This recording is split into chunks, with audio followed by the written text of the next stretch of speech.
welcome once again to our Sunday SonRise Project call. I'm so grateful that we are all here together in this safe space filled with love, compassion, and a desire to heal ourselves and our families and our community. God, grant me the serenity to accept the things I cannot change, the courage to change the things I can, and the wisdom to know the difference. I am so honored this morning to be here with a friend that I have known for 38 years or more, probably. I'm dating ourselves and I probably shouldn't, but it's okay. And I ran into this incredible gentleman just a few weeks ago at the one and only Howard University, where he is now an incredible professor, a tenured professor and coordinator of musical theater in the Chadwick A. Boseman College of Fine Arts. Michael McElroy and I went to high school together in Shaker Heights, Ohio, and I had no idea the incredible journey that he took after high school. We've seen each other over the years, but I didn't understand or really fully appreciate the magnitude of his career. So let me share a little bit before we get started. As I mentioned, Michael McElroy is presently a tenured professor and coordinator at the musical theater in the Chadwick A. Boseman College of Fine Arts at Howard University here in DC. From 2021 to 2023, he served as chair of the Department of Musical Theater at the University of Michigan. And before that, he served as head of vocal performance and director of diversity initiatives at NYU Tisch Undergraduate Drama. His Broadway credits include Sunday in the Park with George, Next to Normal, Rent, The Wild Party, Big River, The Who's Tommy, Miss Saigon, Patti LuPone on Broadway, and High Roller Social Pressure Club. He's also been in the New York Philharmonic, and I can't even pronounce half of these, but Candide, National Tour, Next to Normal, Rent, Big River, Serafina, and off-Broadway, Some Men, Blue, Violet, Thunder Knocking on the Door, Richard III, with Denzel Washington, and on and on and on. I want to really call out, in addition to his incredible credits, he is the founder and artistic director emeritus of Broadway Inspirational Voices. And he received a Grammy nomination in 2005 for his arrangement of Joy to the World. On and on and on. I just cannot get over how I've known this man for all this time and had no idea all of these accolades. Michael was one of 4 performers to serve as artist in residence at Little Island in his inaugural year, and he serves on the board of Young Arts. And as I mentioned, he is a founding member of Black Theater United, where he currently serves as vice president. He is a proud native of Shaker Heights, Ohio, yes, yes, yes, and a graduate of Carnegie Mellon University, where he received the 2020 Alumni Achievement Award. He also has honors, including the MLK Spirit Award, the Dr. Martin Luther King Faculty Award from NYU, and 2 Tony Award honors, yes, Tony Awards, for excellence in theater, both for Big River and for Broadway Inspirational Voices. That is a lot. And what's so wild about that for me is that you would never know it. Like, Michael is one of those people that is so humble. He's so kind. He's so giving. He's so amazing. And I ran into him just a few weeks ago and said, he really looks familiar. He looks so familiar. And then we both looked at each other and said, did you go to Shaker Heights High School? And that's how we reconnected. And then later we ended up at dinner and I started hearing his story, and here we are. So welcome, Michael. I'm happy you're here this morning. Thank you so much. Thank you so much for having me. It's a pleasure to be here. We're happy that you're here and happy that you are home at Howard University. I really want to start by just hearing you share your journey on Broadway and how we often talk about, in the Black community especially, how we hide behind a mask, or we hide, in your case, sometimes behind the curtain of Broadway. We as people, we don't share, we don't really openly talk about our challenges or our mental health struggles. So would love to explore first. Can you share about your journey? Share about what it was like being on Broadway all those years, 30 something years. And let's just start there, please. Sure. I have to go back though, because I think that, growing up together, you appreciate this, that we grew up in a really unique time. It was a special experiment, in Shaker at that time in terms Yeah. of diversity. But I was lucky because my father was a minister, my grandfather was a minister who started our church. So I had these two very different worlds that I grew up in. Downtown Cleveland, where my church was. And so I was there all weekend in choir rehearsals, Bible study, prayer meetings. And then growing up in Shaker, because I moved to Shaker when I was in fourth grade. And it was a wonderful time where arts education was considered a vital part of shaping young hearts and minds. So I grew up with this fantastic art program, choral program, theater program, dance program at Woodbury and Shaker Heights High School. So I had two worlds that really fostered my love of the arts. Everyone in my family plays the piano. We were the musicians at my church. So my mom she's 83 and still plays every Sunday. My brother plays, my sister plays, my uncle plays, all my nieces and nephews. So I grew up with this love of music, this love and appreciation for hard work, and also growing up as a first family of a church, that sense of responsibility, that sense of, in some ways, your life not being your own. That's right. And also having to present a certain image as representatives of the church, but also representatives within the community. And also my grandmother was involved in politics. She ran the 21st Congressional District Caucus for Congressman Louis Stokes for almost 30 years. And so I I had had no idea. Like yeah, all of this, I had no yeah. idea. Okay. And Okay. so all of this was happening that shaped me in those formative years. And so when I went to leave Shaker, I knew that I wanted to do something with music or theater because I had been doing it for so long and really loved and appreciated it. And I was able to get into Carnegie Mellon's drama department. And so I studied there. And what was interesting was after my first year, I had many challenges in my first year, being away from home, trying to figure out who I was as a human being, as an artist, all of those things. And I struggled, but coming from Shaker, where I had been, the like musical theater person, now I was amongst 20 other people who were the musical theater people. Right. And I struggled. And at the end of my first year, they did not feel that I was strong enough to move on. And so they, at that time, there was a cut system. And so they cut me at the end of my first year. So here I was returning back to Shaker, trying to figure out how to tell my mother, how Mm. to tell all the people who were so proud of me and who had, right? And I didn't tell anybody.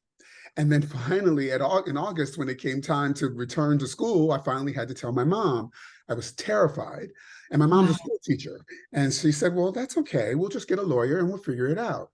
And which I was not expecting. And when I told the secretary in the office, because I was a work study student in the office, the very next day they called and said, you can come back, but you have to repeat your freshman year. And at Wow. that point, I had something to prove. I had something to prove to myself.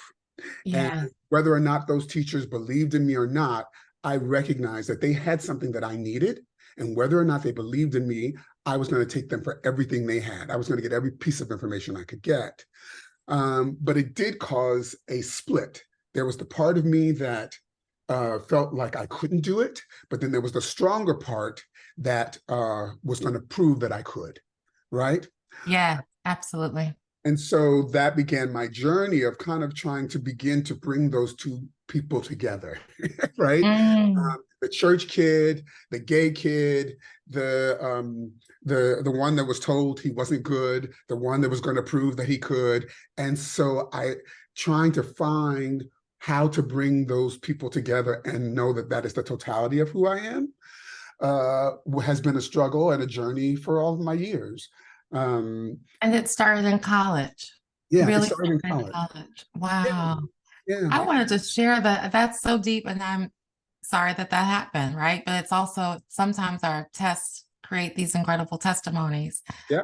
And I just want to share, interestingly, I lost my scholarship at Howard and never told my parents. I was Mhm. terrified to tell my parents. So I wonder what I'd love to explore that another time, but really had such a fear of telling my parents. And it wasn't that I thought I would be punished. I had this, um, didn't want to let them down.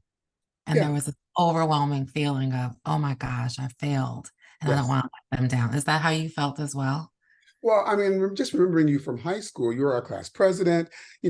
We came up at a time when we were overachievers, right? Mhm, mhm. So, when you are that type A personality that takes charge, that's in control, that does the thing and always delivers, doesn't always give you the tools to handle when things don't go that That, way, right? that part right there. And so what ends up happening is, instead of looking at a situation and going, this is a situation I find myself in, how do I navigate my way through it? We look at it as, I'm a bad person. I've done something wrong, which makes me not a good person, right? And that fear of rejection, that fear of people thinking less of us, um, becomes something that we take on when that's not even the narrative. Not at all. But we're not given those tools. That's right. And we don't grow up, especially our generation. Our parents, we kept a lot of things inside and Mhm, hid, some of the things that were really mhm, challenging. mhm, Um, and so I cut you off in the story around Carnegie Mellon. So you went back. You mhm, went back because you wanted to prove something to mhm, yourself and to them. And mhm. so did you finish at Carnegie Mellon? I graduated with honors, and Yes. and worked really hard, figured it out. But I always thought when I graduated that I wouldn't work for like 10 years because my class was made up of all these leading men. I was the only African American male in my class, the two other African American females, one being also from Cleveland, one from Pittsburgh. We're still friends to this day. And I just thought I wouldn't work. And Mm, I was the first person to work as soon as I got out of school. My first job out was Richard III, Shakespeare at the Park with Denzel Washington. And amazing. my first agents, I was kept thinking, why do they keep sending me out for this stuff? And finally, they were like, you're a leading man, and we're going to send you out for these things. And I had to shift my mind from thinking that I wasn't something, because that's Mm, the message they've given me, to what the potential of what I could be. And because I mm, had been working hard for myself, when I mhm. stepped into the professional world, there was no shift from how I worked. My work ethic was the same. It was Yeah. just beginning to believe that I didn't have to go through this process of negativity in every experience where, it was almost until that was 1990 till Wow. 2004, where I stopped this negative talk of they're going to fire me, they're going to fire me. So I worked harder. So the reason I worked was based in a space of negativity. And, Yes. and then I finally had to say, this is not serving you. I think Right. you can let that go now and believe after 20 years that you can do the work, Yes. right? You're incredibly brilliant and you're talented and you're more than enough. You're more than incredible, right? But that insecurity was started in college, in Mhm. that freshman year experience, right? That's really unfortunate, but you overcame. That's amazing. But it's also before that. I mean, growing up as a church kid, you know, um, we are taught to be humble. We're taught to, put yourself second. And somehow in standing up for yourself or valuing yourself is looked at as egotistical, is looked at as not being Christ-like. It's not right. And it's like, I think the Mm, most Christ-like we can be is to value who yes, we are. But figuring that out is a journey because absolutely. it being of the first family, it was, I always had to put myself last. It was what other people needed from me. It was what the church needed from me. It was what my time and my talent had to be given to these things. And there was no space to say, but what about what do I need? And is that okay to say, put myself first and say, I don't want to do that, or I shouldn't have to do that, or no, because I'm overextended. That, I watch my mother and my grandmother and all the women in my family literally work themselves 7 days a week all the time. And they still do, and my mom still does. But that idea of self-care is not a part of how we are socialized. That's correct. Learning how to, like we were talking about, to say no and not feel guilty like you're a bad person That's right. for caring for yourself. That is so right. Oh gosh, on so many levels. And when you talk about watching your mom, watching your grandmother, watching all, working 7 days a week, I think many of us can relate to that. And not knowing and not being taught how to say no as a full sentence, and being not taught how to not overschedule ourselves and be on this treadmill, constantly on a treadmill, constantly on a treadmill. And then we're not pouring from a full cup. And so it's hard to parent from a full cup if we're exhausted all the time. So I find that what you're talking about, and people are saying it's not selfish to put our mental health needs first, and fear of disappointing family is serious. And someone put a wonderful link in the chat about it. But fear of disappointing our family, we have a commonality there too. And someone else writes, it's imposter syndrome is real, even more so for our children. And I think that's right, right? Do you want to talk about that and the imposter syndrome? Well, I mean, I think one of the things that you just triggered for me is that we grew up in a time where our parents proved that they loved us because they took care of us. There was a roof over our head. There was food on the table. There was, right? Those are the things that they did for us that we should have known that's how they showed their love. But I didn't grow up like, I talk to my mom every night, and every night we say, I love you. But growing up, that wasn't a part of our conversation.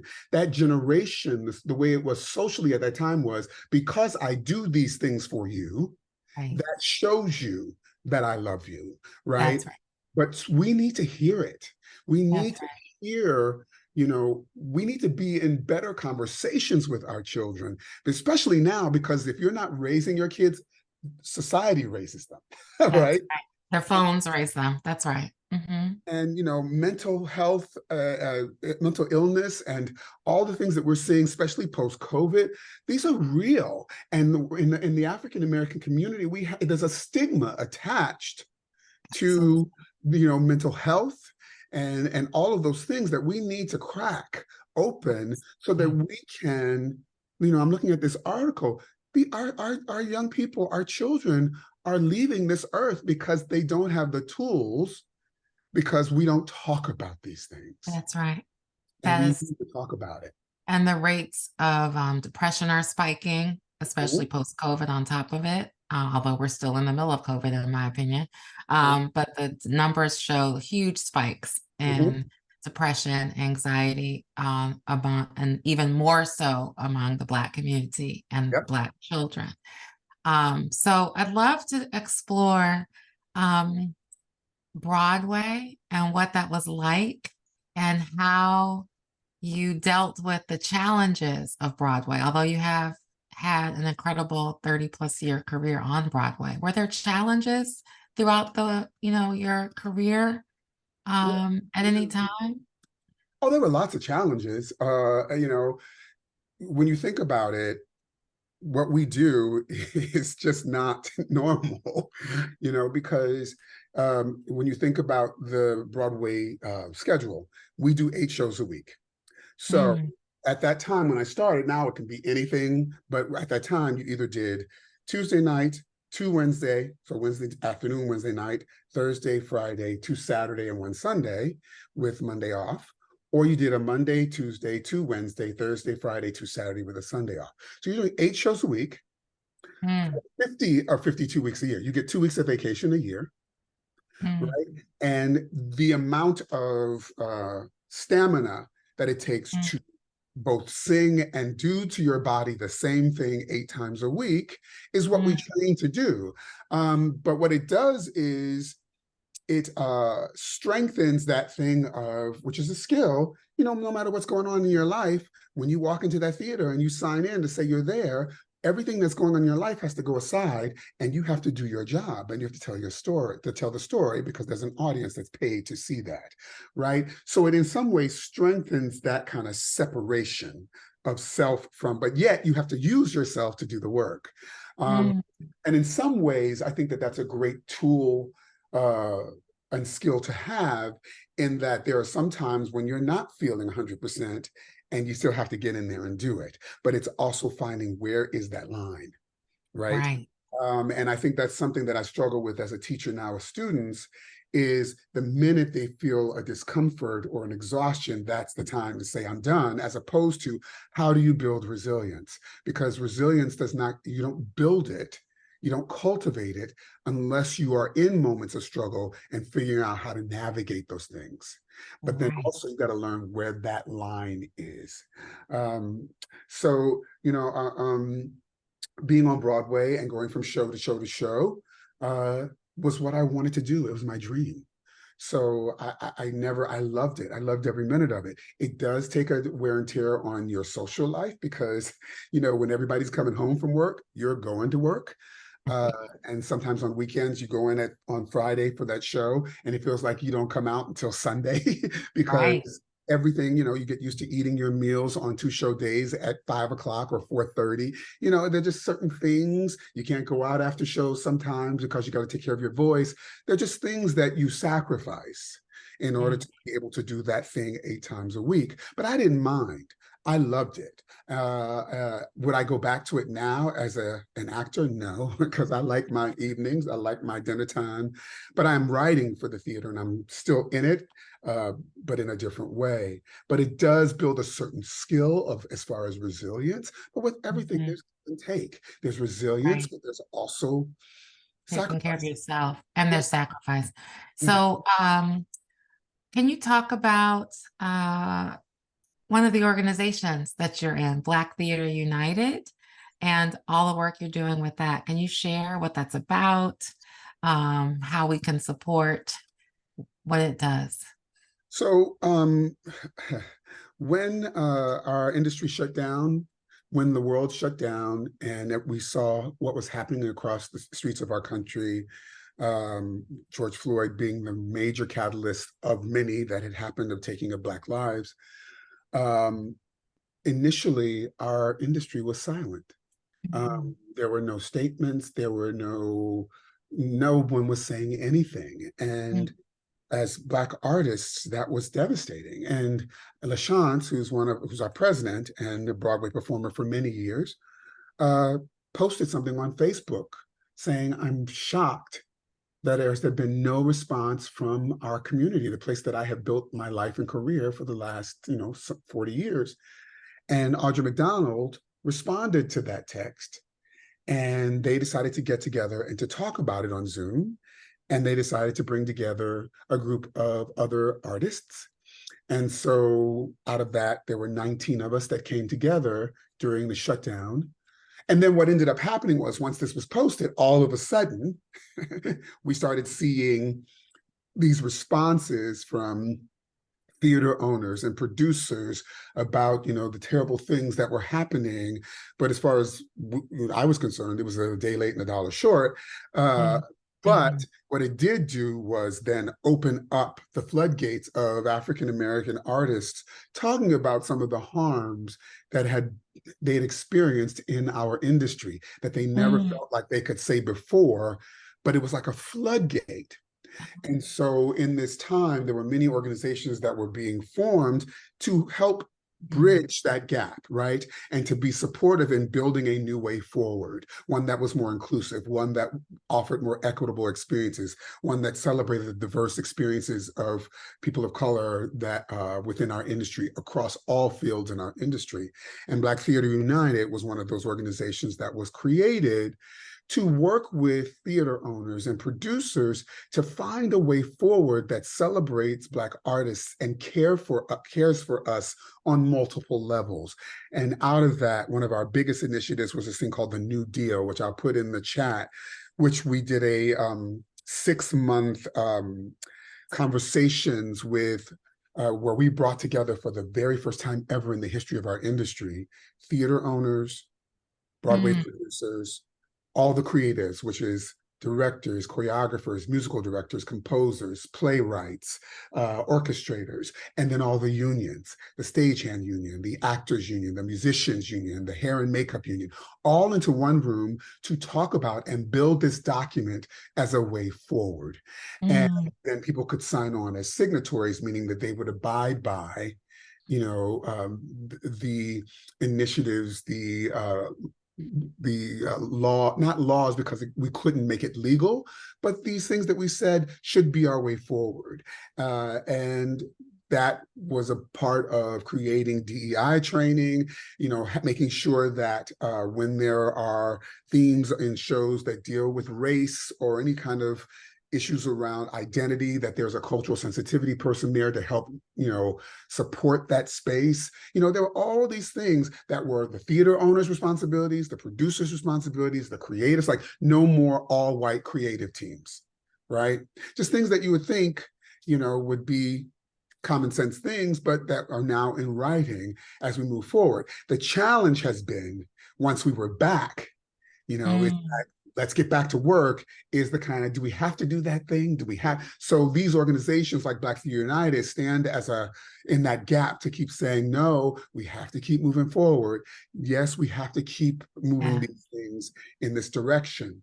And so we've been doing this work. We have a mentorship program where we have Mhm, working with different organizations to make sure that there are pathways and pipelines into all aspects of our industry for young Black artists and artists of color, mm. and just continuing to do the work. There are more producers now of color on Broadway, specifically African American, and so it's really staying in conversation Yes.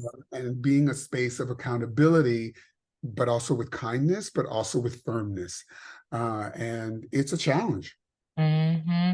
The kindness and the firmness comment, having to, working in this world, that's the key right there. It's like telling people this needs to stop or we need to make some changes, but doing it with a sense of kindness. That's so critically important. So I love that you said that. Is there a mental health component in the work that you do with this organization, Black Theater United? Well, you know what? That's interesting that you say that. We've been working with this wonderful organization led by Nicole Johnson called the Harriet Tubman Effect. And Okay. one of the things that she does is to work with a mental health organization to help uh, offer services, match therapists with artists. Um, Great. and one of the initiatives that we are potentially in partnership with another organization is to create a mental health initiative that is available for free to all Broadway performers. Love Um, it. so there's two things that we're really pushing for with this organization that we're hoping that we can partner to make happen in the next year or so. One is childcare, Mm, and the other is mental health. Those are that's the great. Well, in childcare, I can imagine because you're going to work and the kids are there. It's dinner time, and it's, for some people, dinner time and homework time and all of those other things. And so that's great. Okay, awesome. I want to ask a couple other things, but I want to make sure and just remind people that if they have a question, they can hit star 6 on their phone or put it in the chat, and we're monitoring the chat as well. But please feel free to come off at any time. And Michael, you put the information in the chat as well about Black Theater United New Deal. New Deal, which is the document that we worked with all of our industry to chart a way forward. And I'll put the link Awesome. to our website in there as well. That's perfect. Thank you. Want to ask about one of the plays that you did. And you were sharing that you were this, of course, the star, but you played the doctor in a play called Next to Normal, which was a very well-known play about mental health. Yeah. So I'd love for you to share, what went into that? What did you learn from that? Any thoughts you'd like to share with our village here on bipolar? I think it's about bipolar. Well, it's interesting. It was written by Brian Yorkie and Tom Kitt. And it's a musical and they won the Pulitzer Prize for it. And it's, a musical about bipolar. It had never been done before. And the story is about a mother who, who struggles with a worsening bipolar disorder and the effects that it has on this illness has on her family and her as she tries to find a way that will work for her to move forward. And I played the doctor, multiple doctors. The first doctor, which was the doctor I played, was the one that just medicated her. And it was like 12 different medications, and some were making her sick, some were making her sleepy, they were all having these effects, but once again, trying to figure out what that thing is, what the balance is. And then I played the second doctor, who was the one that used hypnosis and therapy to help her kind of uncover what was at the root of this bipolar experience, that when it triggered, which was the death of a child that she had buried. But it really was about bringing these conversations about this to the forefront that are never discussed. And also, especially in the African American community, we don't talk about nothing, right? No, So there's not at all. things that, we don't hear about. And then you hear these little whispers about this great aunt or great uncle who did so-and-so, and right? But we don't talk about things because I know that part of our history has been trying to move forward. But we're now finding that genetically, there are certain things that we need to know about because they affect our health, as well as information, and what we're beginning to understand about when bipolar, reveals itself in young people. And that's usually around the college years when they come to university, which is when I meet them. That's right. So starting to know and understand about mental health is important to us as professors. But this musical really explored this woman's journey to figuring out how to manage this disease, how to take away the stigma attached to it, and find a way forward. That was a combination of medication, therapy, and a bunch of different things, but that there's not one way. And I think the more we talk about it, that's right, the more that, the fact that it's in a musical gives people the opportunity to be able to see and understand it in a certain way, makes it something that's not so like undercover, right? right. That's the key, is being able to be vulnerable enough to share. As we're always talking here at SonRise about how we don't heal till we reveal, from Jay-Z's 444. It's actually very true. Once you start talking about it, then people tend to say, oh, I'm going through something similar. And they feel like it's a safe opportunity, a safe space to share. So with your students at Howard University, what types of things are you seeing with young people? Because you just mentioned, a lot of times evidence or certain mental health disorders or mood disorders sometimes present themselves in college. And are you seeing more signs of that at Howard?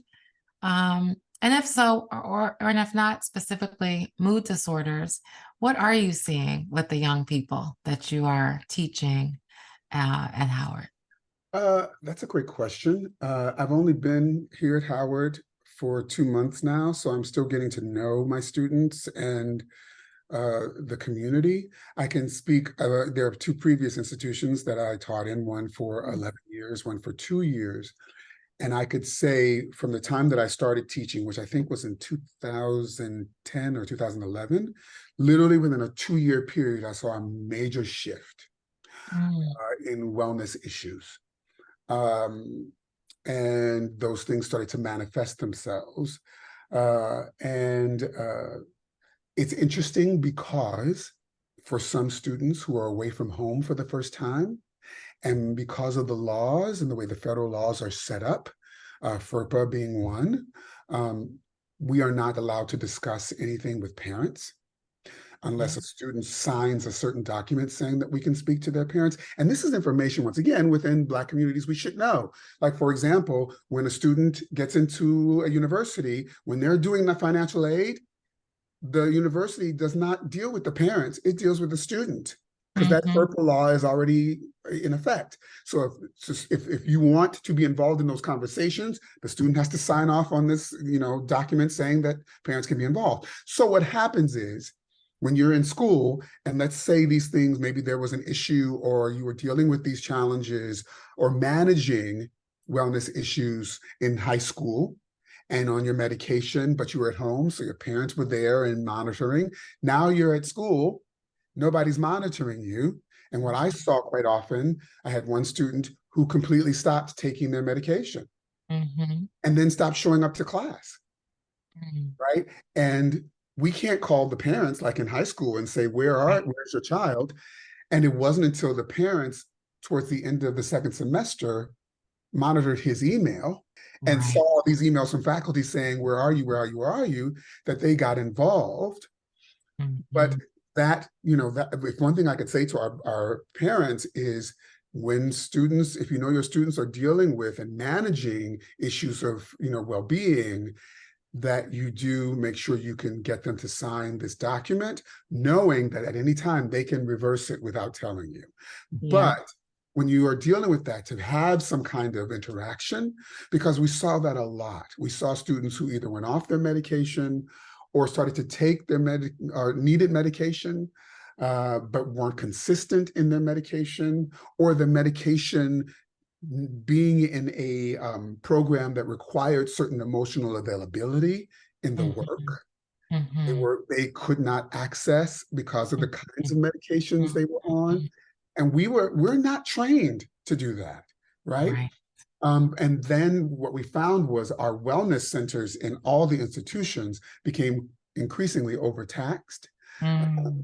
And especially post-COVID, our wellness offices in student health, they just couldn't keep up Mm. because the need was so great. Oh, great. Yeah.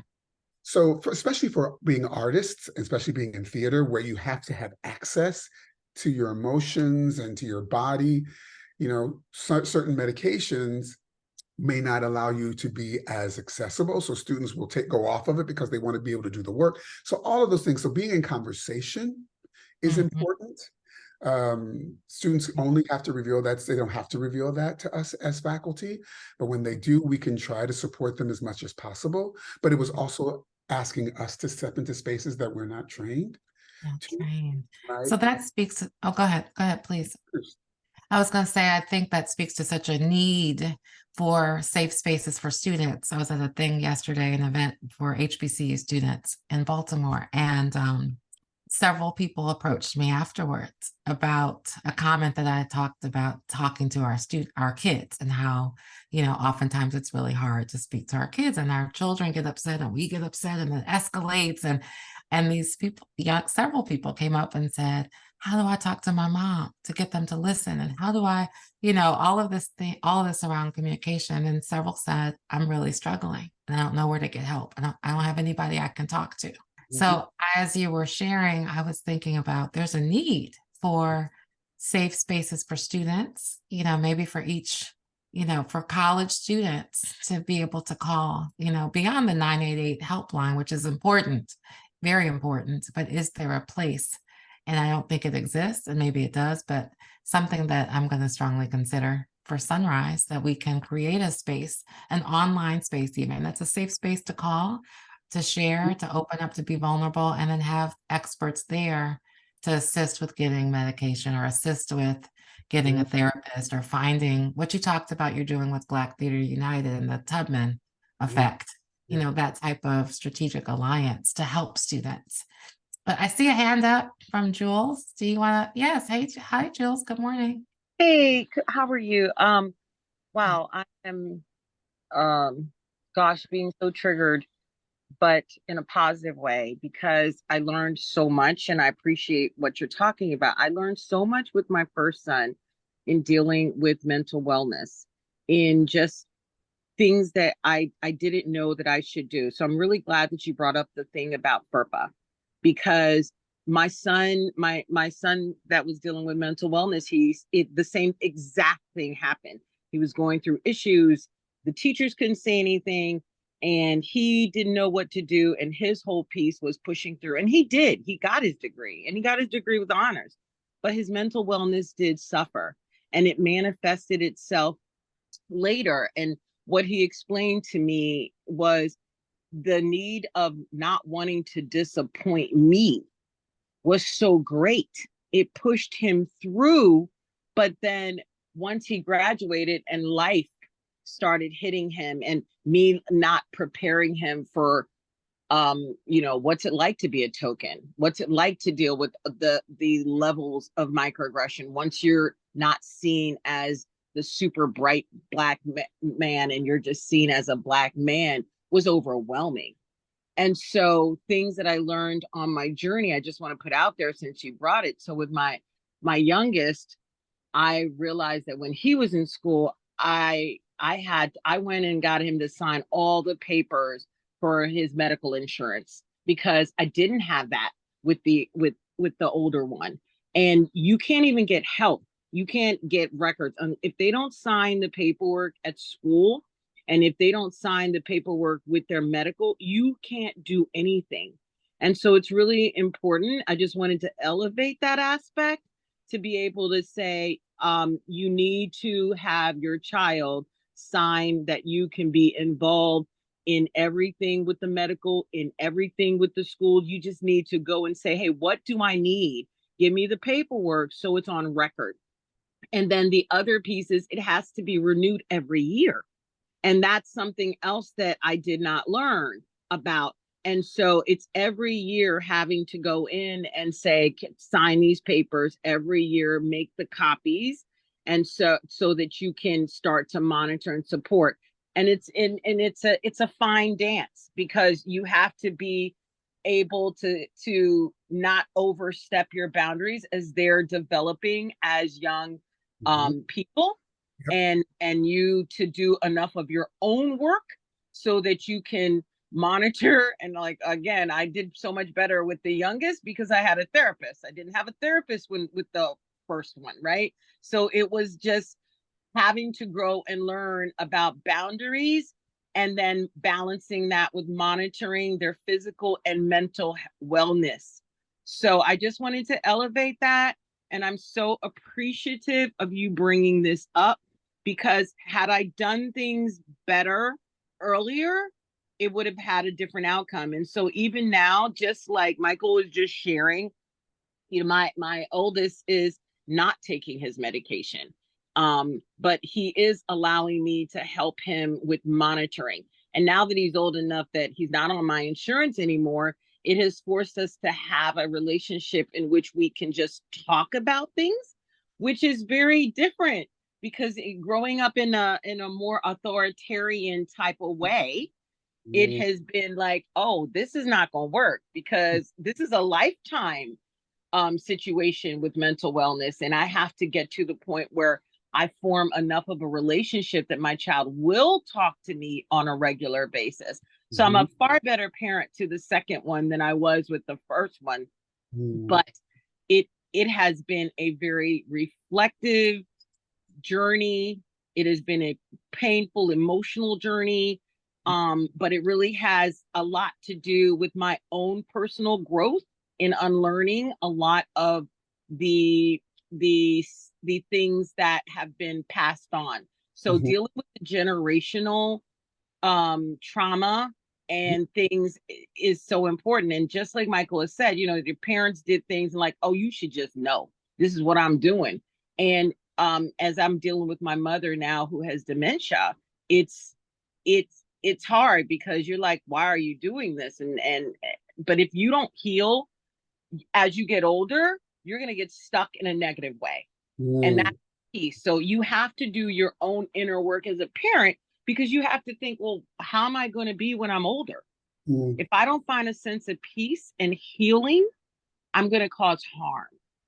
So you have to do the work personally so you could be a better person, parent, but in my case, also grandparent. So I just wanted to put that out there. And I thank you so much for bringing up all of the FERPA and forms and all these things, because that has been my experience. And it's been a very trying, but helpful. So thank you. Thank you. I what I want to just commend you and say that I think you're a fantastic parent to your first child. We know better, we do better, right? And we learn through trial and error. The thing that I think that is so different now, and Kelli, you and I can speak to this, and I'm sure everyone on here, you know, when we grew up, our worlds were so small, right? I knew what was happening in Shaker. I knew what was happening in Cleveland. We had 3 channels, you know, That's right. ABC, CBS, NBC, and then we had like channel 62 and 43. That was it. But our worlds were smaller, right? Right. And so we weren't exposed to so much that was happening in the world. So we were socialized differently. So our worlds and the way parenting could be, it was much more a small community between our parents and our teachers, right? We live in a time now where young people's worlds are huge.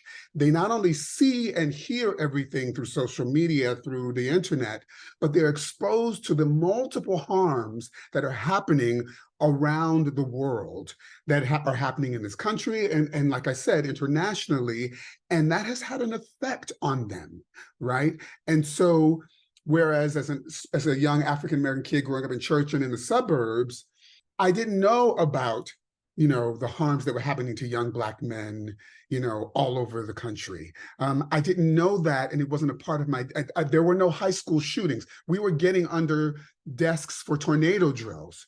We were not, you know what I mean? Exactly right. Not for shootings. Right. So the world is different. So our parenting has to be different. And part of that is we have to be having these complicated conversations with our children. Because if we don't have it, then they don't feel like they can come to us.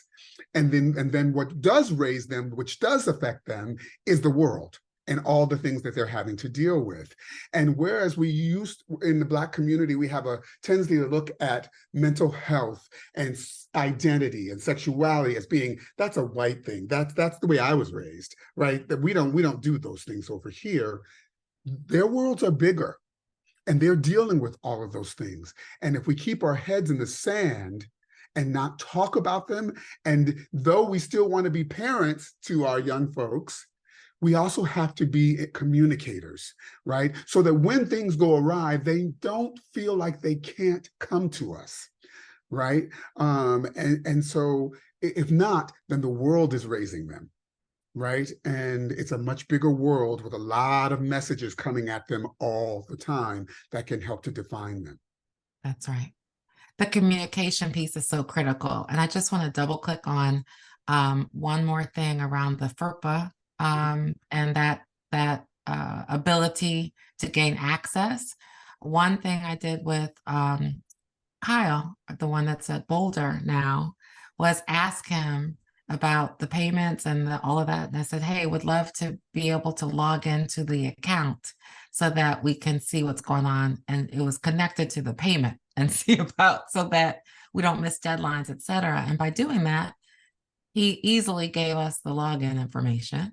And then by doing that, could as him, right? So could log in, click through, and then I signed the FERPA thing. And I did mention it to him and told him, but I did it. So that way, you know, signing the paperwork and having the access to the account framed as need access so that I can see the bills and make sure that we're not late, and make sure we can get the money and et cetera. So just something that I thought was helpful and helped in our personal situation, but I did not know that it had to be done every year. So Jules, thank you for sharing that. And also a student can take it away at any time. A student without telling you can, you know, sign papers saying not to allow you access at any time, right? So just knowing that. And you actually healed, Kelli, what you didn't give your parents the opportunity to do, right? By being there and communicating with your son, you were able to do what your parents did not know to do when you lost that scholarship, right? That's right. Absolutely. Absolutely. So there's so many layers to this. I want to read a comment that's in the chat. It says, I loved all of that. Thanks for sharing. Unfortunately, many people don't realize they need therapy. I did not realize I needed therapy for a long time. I wish mental health care was as normal as having regular physicals. Mhm. We were talking about this earlier, Michael. I was saying if somebody says they had cancer, the whole world would know, people would talk about it, and everybody would be praying and sending food and sending flowers. But if we say, I'm dealing with a child with, making something, paranoid schizophrenia, and they tend to isolate you or Mhm. pull away. And Mhm. it's very different because of the stigma. Mhm. Um, as we wrap up this morning, I want to make sure that we open it up for anyone else who may have a question or a comment. Uh, and I also, as that happens and as people prepare to come off mute if they choose, want to ask, what advice would you give your younger self?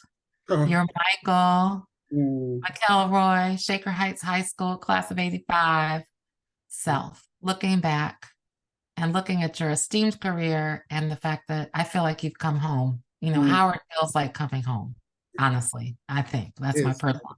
I agree. Mhm. But what That's a advice good would you thing. give and Jules, your hand is up. I just want to make sure that that was from before and not a current question. So I want to make sure I acknowledge that as well. Um, but I want to ask if you, oh, okay, that was the earlier question. What advice would you give yourself? And also, what advice would you give us as parents trying to do the best we can with our kids? The first thing I want to say also, just to circle back to the cancer, when you talked about cancer, when you go Yeah. back to the 50s, 40s, 50s, there was a stigma attached to cancer. People didn't want to talk about it, right? So some of these things be coming into the consciousness and the conversations like this podcast Yeah. and people talking about it more will help to take Yeah. some stigma away around mental health. So I just want to name that. I've been asked that question before. And honestly, Kelli, I wouldn't change anything because this is a part of my faith that I have held Yes. on to, is that I feel like any thread that I pull would change something that it's Mm, said, right? yes. And that I am the totality of all of the experiences that have happened to me, the things that have hurt, the things that have been celebrated, the mistakes that I've made, the times when I've stepped in it, the times when I have opened my heart, the times that I've been hurt, the struggles, the fights, all of those things have created to who I am today. And I'm on that path to still trying to be the best of who I can be. So I don't have any advice for my younger self. I'm happy that like you said, I'm at Howard now. I feel like every experience I have had academically in 3 different PWIs has led me to this space where now I can actually breathe and Yeah. get about doing the work of making sure that there's a generation of Black artists who can go out there not only and meet the demands of this industry, but be change makers to make it what it could be. I am exactly where I am. What I would like is for all of the folks, Black folks, to support the arts, because the arts are an integral part of our society, and to make sure that they are supporting, whether it's at Howard, which I'd love for it to be, or anywhere that we're supporting that. It's a great thing for, I think, for young people to get involved in some kind of artistic expression. So putting your child in a dance class or an art class or a music class, it does. There is lots of statistics to show that students who are in artistic things have a higher opportunity of going to college. I mean, there are lots of ways. So I say, please, support the arts, but also help, put your children in some kind of artistic spaces. And then my advice to parents is communication. Mhm. This generation I found as a teacher, and I feel like I am a parent of, Mhm. Many children. right. Mhm. And also from a lot of my Black parents, when I've met them, because it's a part of our culture, when they've met me, when their children have been accepted to the programs that have been in charge of, there is a kind of, I want my child here because you're here, and I am turning them over to you because I know you're going to take care of them and they will have you here. So that's a part of our culture. But communication around things like FERPA, to say, look, this is why I want you to sign this, because of their financial things. I don't want you to get Mhm. behind in those things. Also, if there's an issue, I am here to support you. And there is nothing you can tell me that is going to change the fact that I love you and that I'm going to be here for you. Right? Because that fear that you had around scholarship, that I had around getting cut, was real.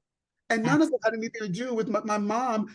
When I told her, she took care of it. But it was the idea that I couldn't say anything. That's right. So communication with our young people, because it's a different world, right? And we have to keep talking to them because I hear it, right? And I can't say anything, That's right. So communication, staying involved, making sure if you need them to sign this FERPA, staying up on all of the information around, students' rights and students' health, and what opportunities, what support structures are there at the university for your child, from mental health to physical health to, student union, whatever it is. Just no more than just turning them over to college and saying, okay, we'll see you at Thanksgiving, right? That's right. Absolutely. I love that. And to the last question I'm going to ask, just for a quick thought. And actually somebody has it in the chat. Are you involved in actively recruiting or spreading your message of the benefits of the arts for the Black community? Because that's such a great message, right? And if not, let's do it here. I am, and I was already going to reach out to Kelli, because Kelli is amazing, and no. But we should do some more together. This person is saying, Dee is saying, I don't think most people in our community see the arts as a viable option. So that's an interesting comment. It is, it changed my life, right? Yes. Having those, and it's been taken away and only now accessible to people who have a certain level of privilege. Whereas in all schools, there used to be music programs, band programs. Art, they don't exist unless you grew up in a space where that is still considered a value. And so you may have to seek it out, but they're there, find it, but also support. If you want to support theater arts at Howard, my email is michael.mcelroy@howard.edu. Reach out to me and come see the theater. If you don't have students in school and you want to support through scholarships, support young artists. Our artists need scholarships in order to be in the Mecca. And I want them in this institution where the totality of who they are as Black people can be celebrated, and they can bring all of who they are into the room and know that they will be given the tools to go out into any space, but never lose that North Star of who they are, right? I just got chills.